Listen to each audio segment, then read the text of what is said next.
जिच्या कुशीतून स्वराज्याचं देखणं स्वप्न निर्माण झालं त्या राजमाता जिजाऊ, ज्या महापुरुषानं हे देखणं स्वप्न सत्यामध्ये उतरवलं राजा शिवछत्रपती, आणि ज्या वारसदारानं हे देखणं सत्य आपल्या खांद्यावर लिहिलं या पेहललं ते राजा शंभू छत्रपती. खरं तर रोजच्या विक्रमातून काही माणसं बाजूला येतात आणि जीवनात सारं रहाण गाडगं बाजूला सारून शिवप्रभूंचा जागर करू असंही म्हणतात. त्या सर्व मराठी शिलेदारांचं मी विजय चौगुले मनपूर्वक हार्दिक अभिनंदन करतो. खरं तर जेवढा मोठा तुमचा संघर्ष असतो तेवढी मोठी तुमची उंची ठरली असते. आणि 350 वर्षापूर्वी शिवाजी महाराजांच्या वाटेला आलेला संघर्षच इतका मोठा होता की जोपर्यंत सूर्य चंद्र राहतील तोपर्यंत शिवाजी महाराज तुमच्या माझ्या काळजामध्ये जिवंतच राहतील. खरं तर 50 वर्षाच्या आयुष्यामध्ये छत्रपती शिवाजी महाराजांनी जो संघर्ष केलाय त्या संघर्षाची जर एकदा व्याप्ती काढून बघितली, मग या माणसाने काय केलंय असा विचार मनात आल्यावर मग आपलं मस्तक नतमस्तक झाल्याशिवाय राहत नाही. खरं तर शिवाजी महाराजांनी राज्य उभा केलं, पण त्यांनी स्वतःच्या राज्याचं नाव शिवराज्य नाही ठेवलं. त्यांनी स्वतःच्या राज्याचं नाव ठेवलं स्वराज्य. स्व म्हणजे माझं राज्य. या मातीत उगवलेल्या कुणीही राज्याचा सहज उच्चार करावा. अरे मग माझं आहे ना, मग मलाच पेललं पाहिजे, मलाच झगडलं पाहिजे ही उर्मी प्रत्येकाच्या काळजात रुजवली, फुलवली, बहरली. आणि मग माणसं या मातीसाठी मरायला आणि मारायला एका पायावरती तयार झाली. हे सगळ्यात मोठं वैशिष्ट्य शिवाजी महाराजांचं. नाहीतर बघा ना, तानाजीला सांगणं, तानाजी एवढा कोंढाणा घे मग मी तुला आमदार करतो. विशाल गडावरून निघणाऱ्या बाजी प्रभूंना सांगितलं, बाजी एवढी खिंड लढवा मग मी तुम्हाला खासदार करतो. अरे दिलं काय शिवाजी महाराजांनी? माणसं का मरायला तयार झाली या स्वराज्यासाठी? शिवाजी महाराजांनी हे नाही सांगितलं की मी छत्रपती शिवाजी महाराज सांगतोय म्हणून ये.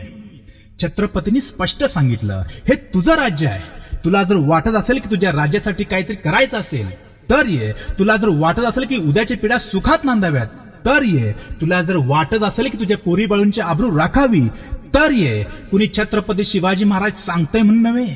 आणि मग बघता बघता ही सर्व यसाजी, बाजी, तानाजी, कोंडाजी ही सर्व मांदियाळी महाराष्ट्रासाठी आणि या स्वराज्यासाठी मरायला एका पायावरती तयार झाले.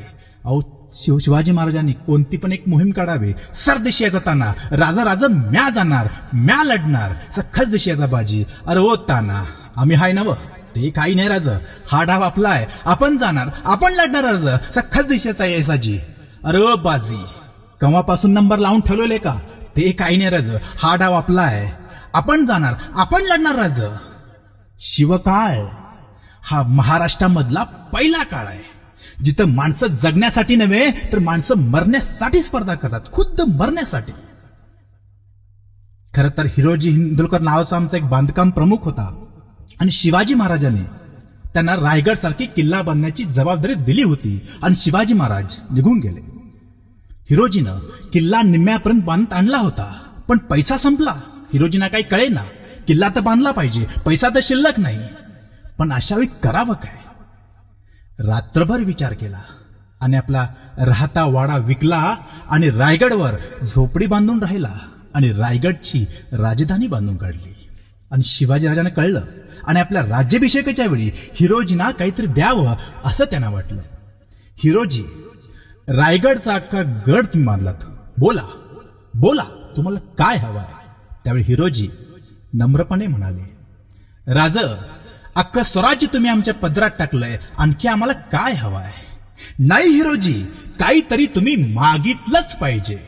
त्यावेळी हिरोजी मान झुकून नम्रपणे म्हणाले, राजे, या रायगडवरती आम्ही जगदीश्वराचं मंदिर सुद्धा उभं केलंय आणि जगदीश्वराच्या मंदिराच्या एका पायरीवरती मला नाव कोरण्याची अनुमती तुम्ही द्यावी. अरे हे कसलं मागणं? पाचवा वेतनवाढ नाही मागितला, देशमुखी नाही मागितली, पाटलीकी नाही मागितली, मागून तरी मागितलं काय? या पायरीवरती नाव कोरण्याची अनुमती? हिरोजी असं का? त्यावेळी हिरोजी उत्तर देत आहेत, राजे, ज्या वेळी तुम्ही रायगड असाल त्यावेळी तुम्ही जगदीश्वराच्या दर्शनासाठी याल आणि ज्या वेळी तुम्ही जगदीश्वराच्या दर्शनासाठी याल त्यावेळी तुमची पावलं त्या पायऱ्यांवरती पडत जातील आणि त्याच्याच एका पायरीवरती जर माझं नाव कोरलं असेल तर तुमच्या पायांची पायधूळ माझ्या मस्तकावर म्हणजे माझ्या नावावर सतत अभिषेक करत राहतील. राजा एवढं भाग्य फक्त पदरात मिळू द्या. अरे तो हिरोजी हिंदोलकर होता म्हणून स्वराज्य उभं राहिलं. आज प्रत्येकानं प्रत्येकीनं त्या निष्ठेनं आम्हाला उभं राहता आलं पाहिजे, तर पुन्हा एकदा आम्ही स्वराज्य उभा करू शकू. खरं तर कसं जगावं हे छत्रपती शिवाजी महाराजांनी आम्हाला सांगितलं, आणि कसं मरावं हे छत्रपती संभाजी महाराजांनी आम्हाला दाखवून दिलं. फक्त याच्या मधली झुंज आम्हाला पेलती आली पाहिजे, आणि ही झुंज आम्ही पेलू अशी मी आशा बाळगतो आणि मी इथंच थांबतो. जय हिंद, जय महाराष्ट्र.